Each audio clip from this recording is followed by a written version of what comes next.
Uma boa noite a todos. Que Deus continue nos abençoando. Agradecemos sempre a permissão de Jesus de podermos participar da sua seara, nos beneficiarmos do trabalho na sua seara, do voto de confiança que Ele dá para todos nós que temos esse desejo de participar da sua seara. Agradecemos a proteção espiritual dessa casa, que nos dá esse ambiente tão leve, tão acolhedor, tão tranquilo.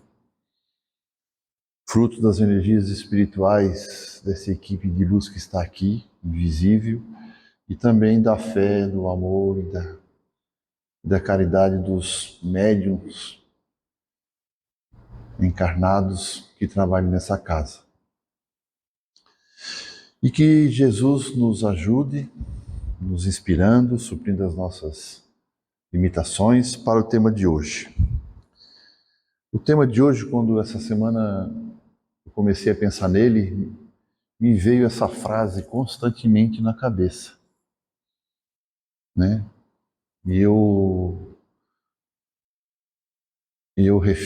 tentei buscar outros assuntos, tal, mas aquela ideia fixa desta frase.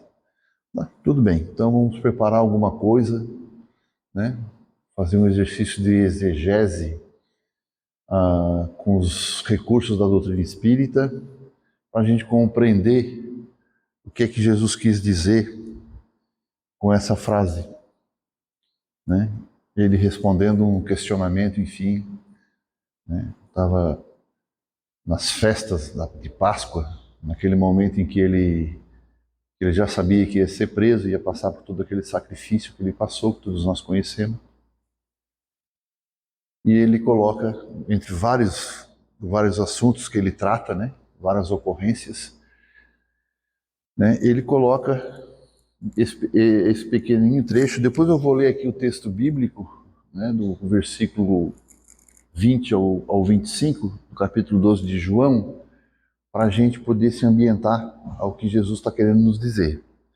Depois vou utilizar um pouquinho do que a doutrina espírita nos ajuda, nos dá para compreendermos um pouquinho, com mais profundidade, né, o pensamento dele, confirmando aquilo que ele mesmo disse sobre o Consolador, né, ou aquilo que ele disse em outro momento, quando os apóstolos estavam conversando com ele, questionando a respeito de muitas coisas que ele falava em parábolas, e ele se recolhia à noite ou no final da tarde para explicar, né, na casa de alguém, para explicar aquilo que os apóstolos tinham dificuldades de entender, né? E ele, com aquela paciência dele, a paciência de Jesus, né, ele explicava aquilo que os apóstolos poderiam assimilar. E teve um momento que ele disse assim, muitas coisas tenho para vos dizer, mas não podeis suportar. Quer dizer, não tendes condições de compreender. Então a gente vai compreender, vai fazer um trabalhinho de compreensão dessa passagem de Jesus, já com o material que a doutrina espírita nos fornece, né? Depois de 1800 anos, né, vem Allan Kardec e toda a equipe do Espírito de Verdade aprofundar a nossa compreensão a respeito do Mestre.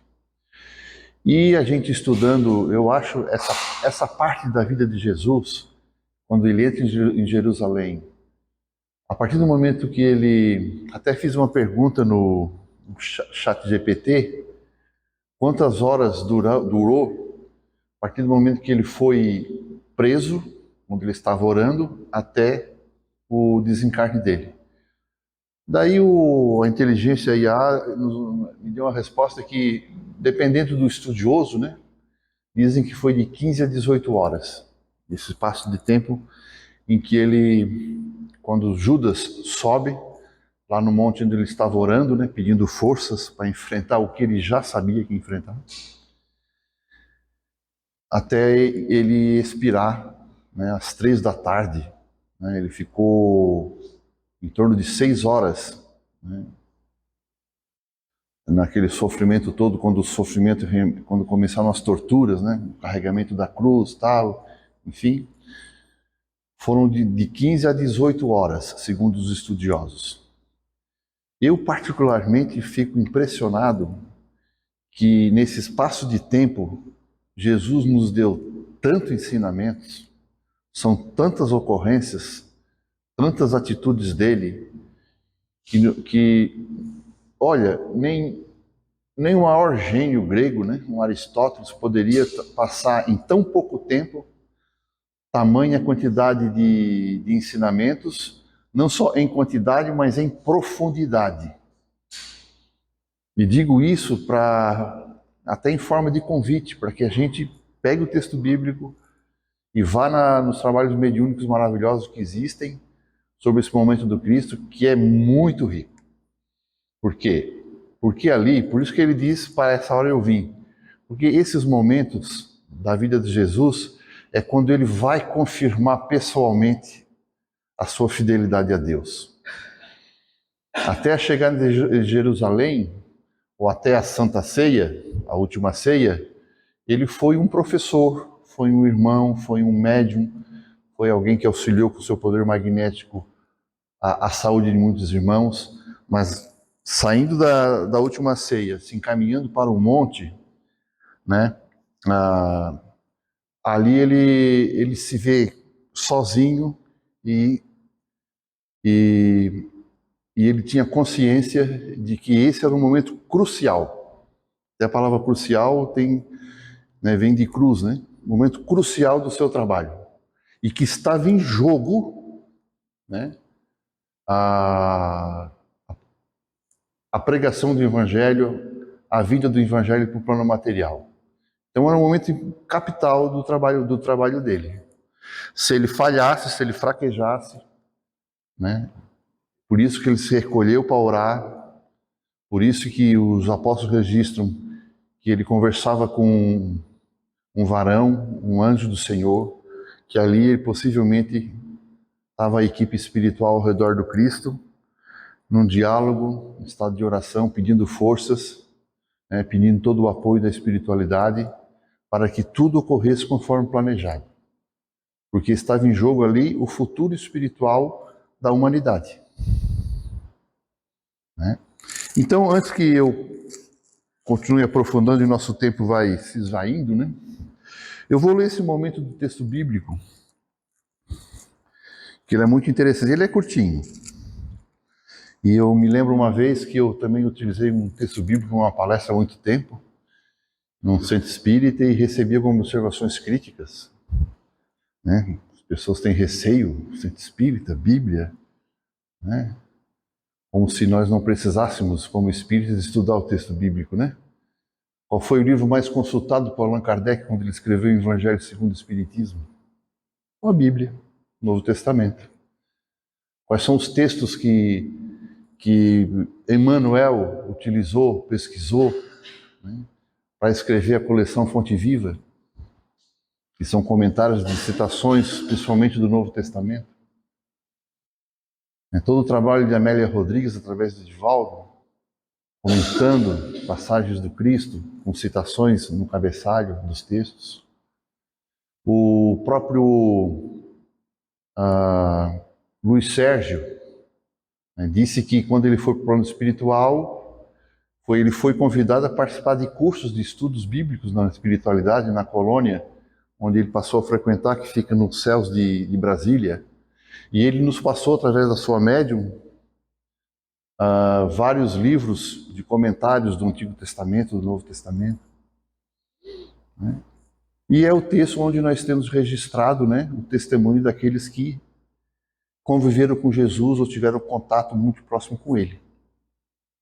Então é um texto, é um dever nosso ler o texto bíblico, principalmente do Novo Testamento, e estudá-lo. Mas claro, nós somos espíritas. O Espiritismo nos ajuda a ver com olhos diferenciados essas passagens, né, e de uma forma bem mais profunda. Então aqui em João capítulo 12, versículo 20, está escrito o seguinte, até o 25. Havia alguns gregos entre os que tinham subido para adorar durante a festa de Páscoa, né? Esses aproximaram-se de Filipe, que era um dos discípulos de Jesus, que era de Betsaida da Galileia, e lhe pediram: Senhor, queremos ver Jesus. Filipe vem a André e lhe diz.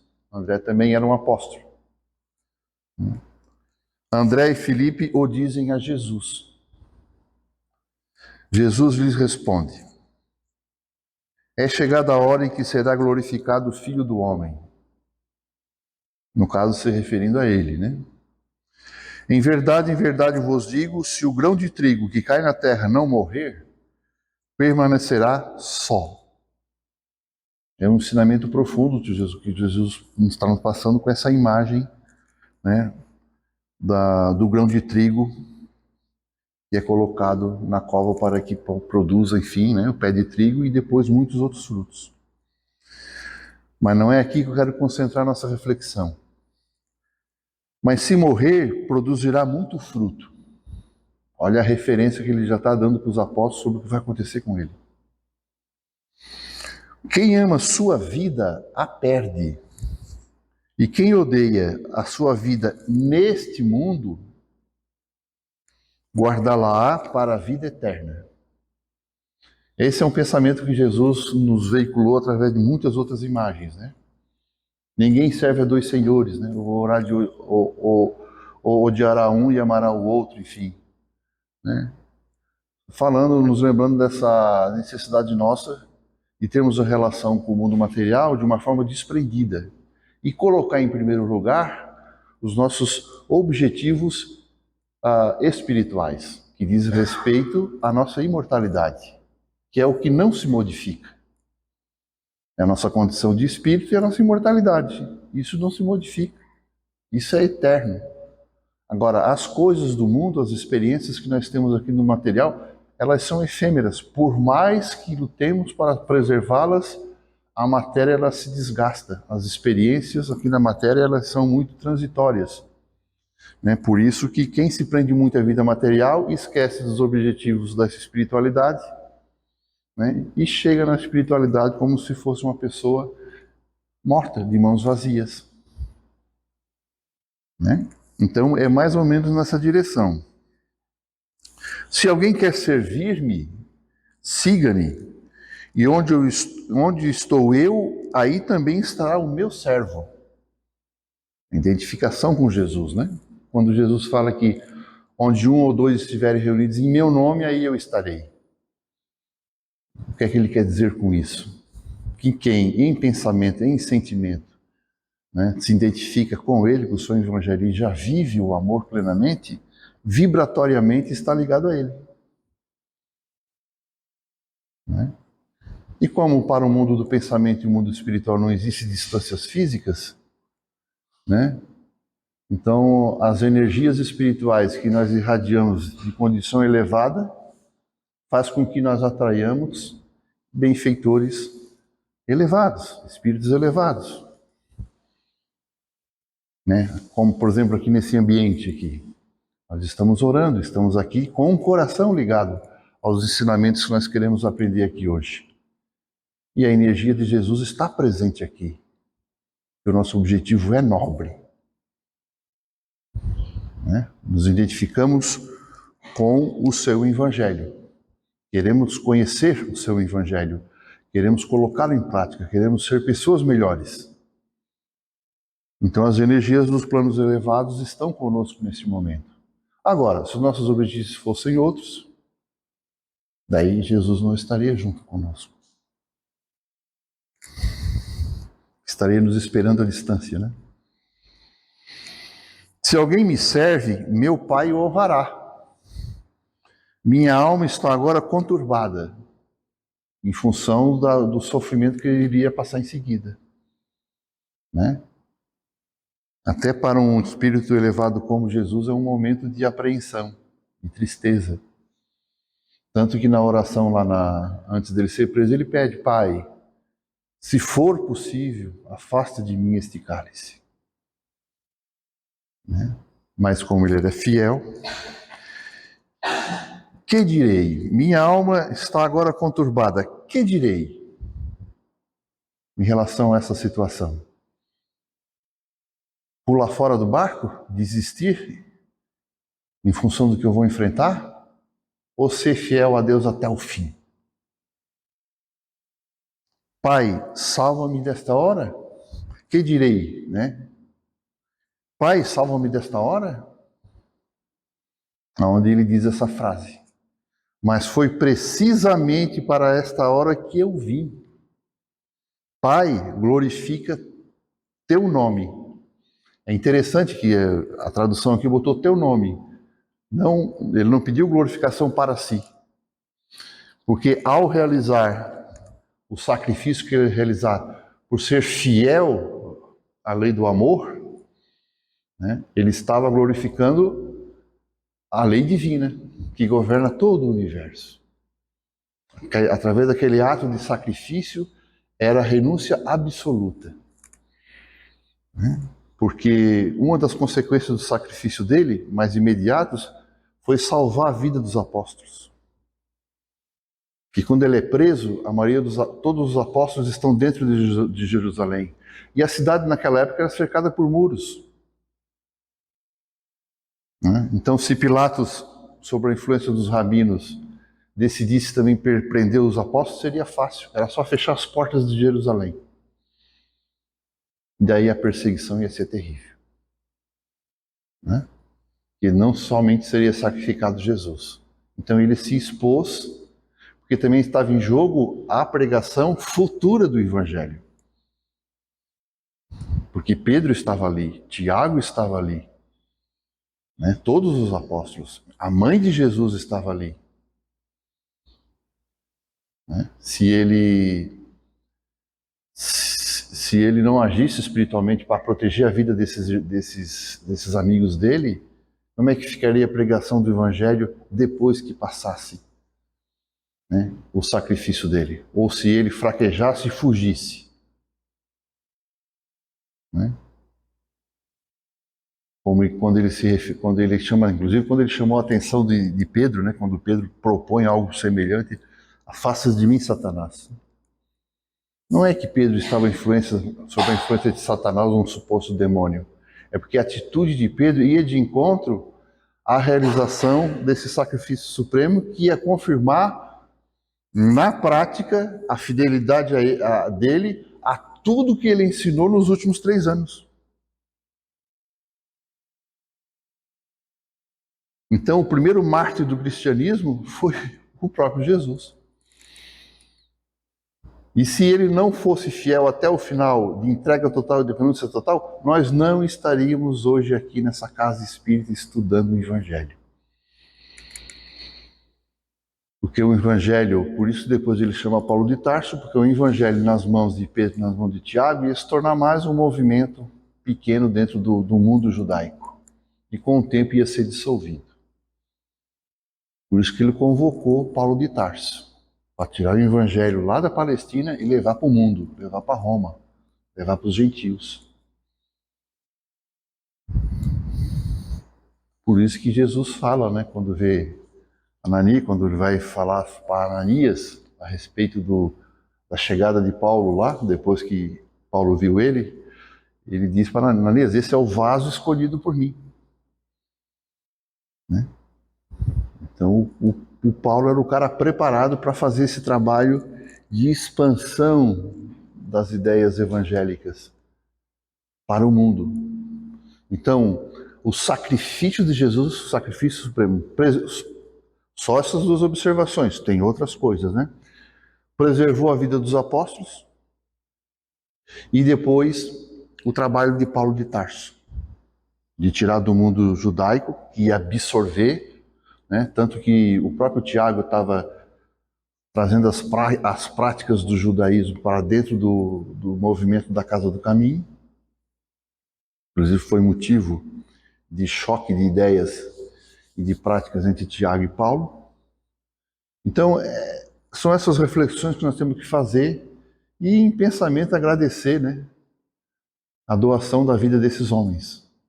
E o Paulo de Tarso, como Jesus, de uma forma diferente, também fez uma renúncia total. Foi até o sacrifício supremo, né, onde ele foi decapitado.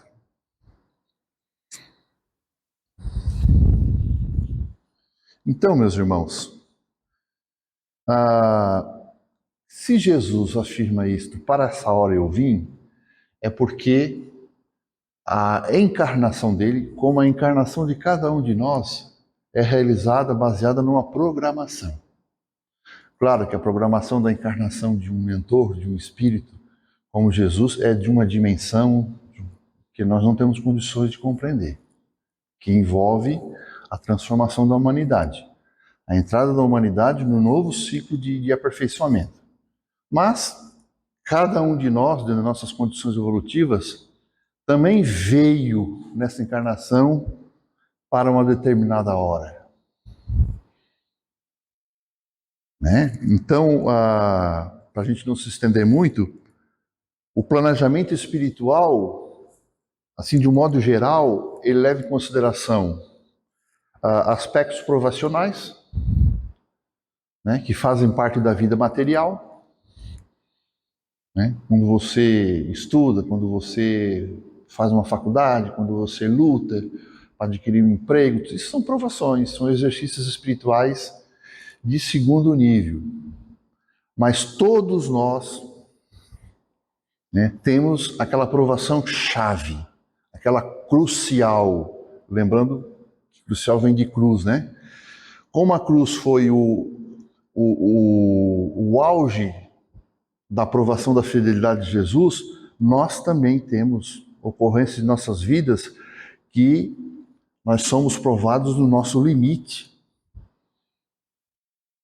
né? Em que nós somos testados na nossa fidelidade a Deus, a lei do amor, onde Deus vai ser glorificado. Se você, enfim, passa por esse sacrifício supremo, aquele que define a mudança de condição evolutiva nessa existência. E daí cada um tem a sua realidade particular. Né? O espírito Camilo, que depois ditou aquele livro maravilhoso, Memória do Suicida, a aprovação crucial dele foi aos 40 anos ficar cego. Ali ele se desequilibrou e abandonou qualquer possibilidade até de acreditar em Deus. E se ele revoltou tanto que ele até se tornou ateu. Ele diz isso no texto. Então, cada um de nós, em função do nosso passado espiritual, né, temos necessidades para serem desenvolvidas, habilidades, né, limitações a serem superadas, e o exercício normal da vida material vai nos ajudando gradativamente a superar. Mas tem aqueles momentos chaves, ou aquele momento chave, em que vai definir a qualidade da nossa encarnação. Para melhor, ou para o estacionamento, ou para o agravamento. Então essa reflexão que a gente faz, que Jesus nos ajuda, né? Que a gente faz a respeito desse momento crucial de Jesus, para essa hora eu vim. Quer dizer, Jesus já tinha consciência, já tinha sido programado na espiritualidade. Não tinha como escapar. O futuro do Evangelho, né? O futuro da humanidade dependia dessa hora crucial. E ele tinha consciência disso. Por isso que ele diz aqui, né? Que direi? Pai, salva-me dessa hora? Quer dizer, Senhor, me afasta esse cálice.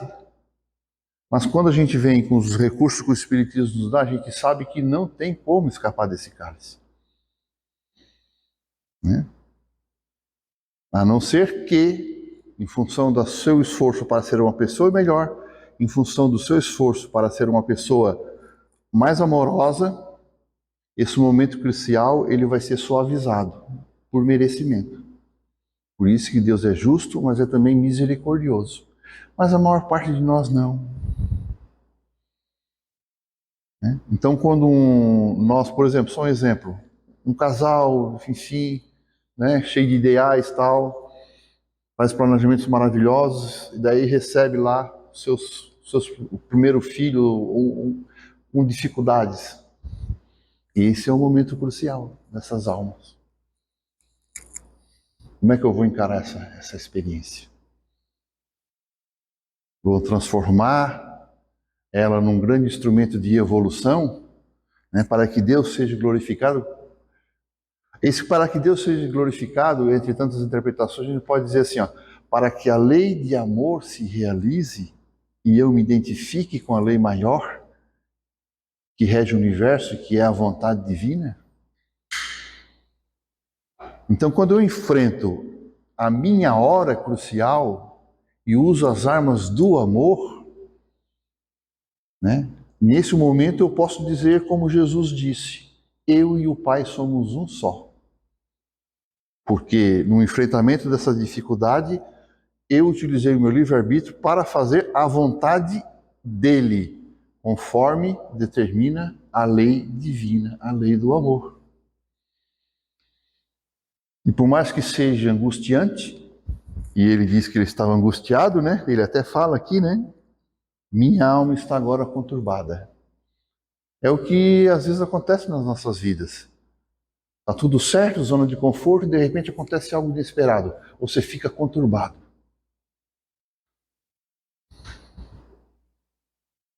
Então você fica numa encruzilhada.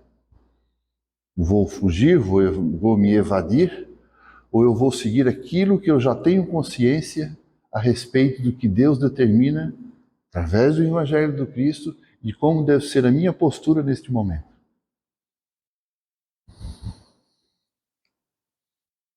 Então, por isso que ele falou ali sobre a semente de trigo, o grão de trigo. Né? Se nesse momento crucial, por mais que eu me sinta sozinho, abandonado, por mais que exija de mim renúncia, abnegação, doação total, né, essa morte para o mundo, para os valores do mundo, que é o valor do egoísmo, do orgulho, lá na frente vai produzir frutos de luz. E um grão de trigo produz, depois, um pé de trigo com muitas sementes. Então, todos nós somos avaliados. Todos nós que estamos aqui, tivemos, antes de reencarnarmos, um encontro com os benfeitores. A programação reencarnatória, no geral, se assemelha, mas no particular se diferencia, porque nós temos histórias diferentes. Os nossos comprometimentos do passado são diferentes, em quantidade, em grau, enfim. E o planejamento dessa existência foi feita tendo em vista as nossas necessidades espirituais e os nossos comprometimentos. Daí, enfim, é arquitetado, é planejado uma existência física em que existe os aspectos provacionais, que são as experiências educativas, e os aspectos expiatórios, o resgate. E geralmente são aqueles momentos cruciais, que podem durar, às vezes, uma existência inteira. Metade de uma existência pode durar, às vezes, um ano, dependendo da realidade espiritual de cada um de nós. A experiência de Jesus durou o quê? Em torno de 15 horas. E ele transformou a humanidade. E ele colocou a humanidade num novo ciclo de evolução. Tem um mentor espiritual, que é o Lúcio, que psicografou alguns livros a respeito dessas experiências que Jesus passou e outros personagens dessa época, através do médium André Ruiz. E tem um momento que eu acho assim, até emocionante de lembrar. Porque Pilatos, quando estava ali julgando Jesus tal, e consultando o povo, consultando esse ou aquele, ele ficou em dúvida. Lembrou dos avisos da esposa, né? Olha, não te envolve com esse homem. Né? Porque ela teve um sonho e tal. Daí ele confuso, ele pega Jesus, e ele realmente viu que Jesus não tinha nenhum mal, não tinha feito nada de grave. Mas tinha a questão política, a pressão do Sinédrio e tal. Ele era um homem político, era um procurador de Roma. Né? Os rabinos tinham uma grande influência em Roma, poderiam derrubar ele daquele cargo político. Quer dizer, o Pilatos teve a sua hora suprema e optou em pular fora do barco. E se ele vai para o sacrifício supremo e não prende Jesus, né, segue a sua consciência, né, faça um julgamento justo, ele teria se elevado na sua evolução espiritual. Assim como Pedro teve a sua hora suprema naquele envolvimento. Quando ele negou Jesus, ele fraquejou. Mas em função, enfim, da missão de Pedro, de todo o trabalho que Pedro tinha feito junto com Jesus, a misericórdia divina atuou. E amparou Pedro no reerguimento, porque o Pedro deu uma decaída legal. Dizem que ele chorou amargamente depois que Jesus olhou para ele na terceira negação. Imagina o quanto não doeu quando Pedro caiu em si. Ao ponto, o Judas não suportou, cometeu suicídio. Eles tiveram esses momentos cruciais.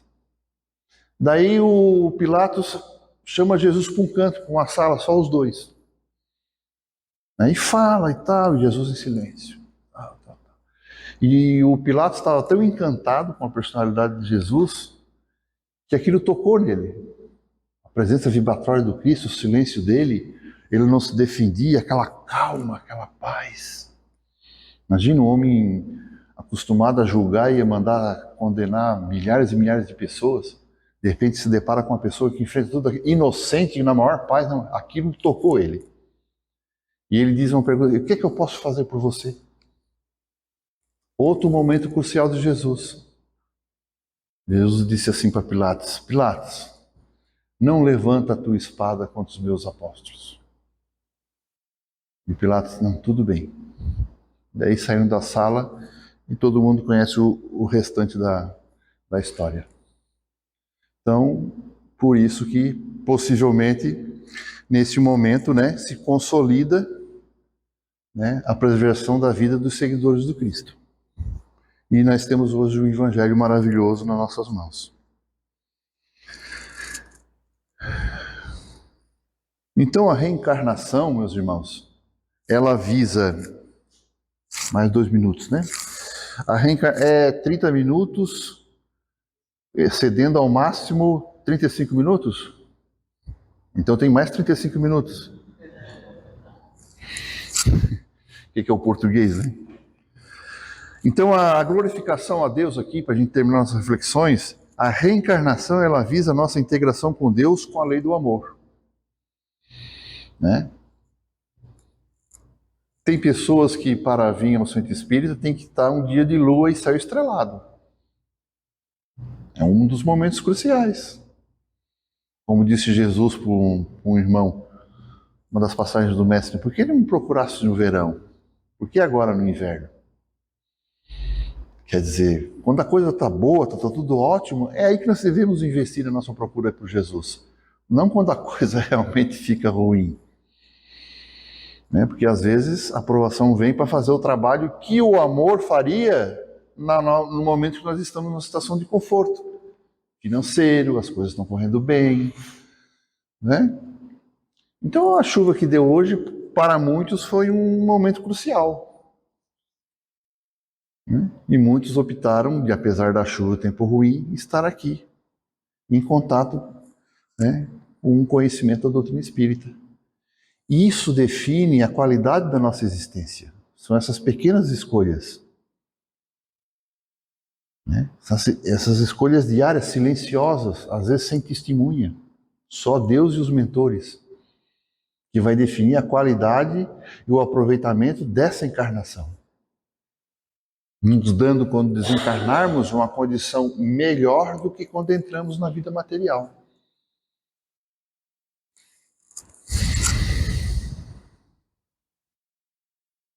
Então, para a gente encerrar nossas reflexões, nos momentos cruciais, né, no momento da aprovação, quando você se sente assim,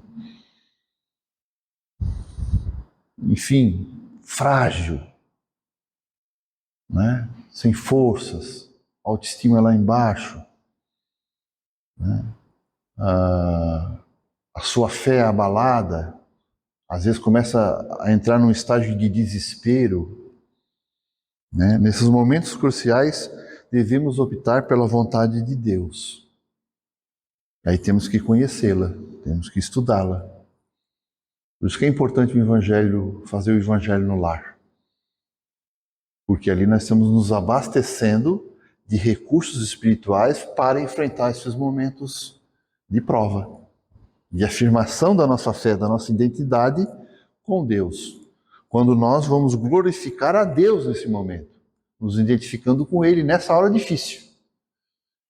Que é muito fácil você dizer, Senhor, Senhor, como eu te amo, sentado na beira da praia, né? Embaixo de um sombreiro. Muito fácil.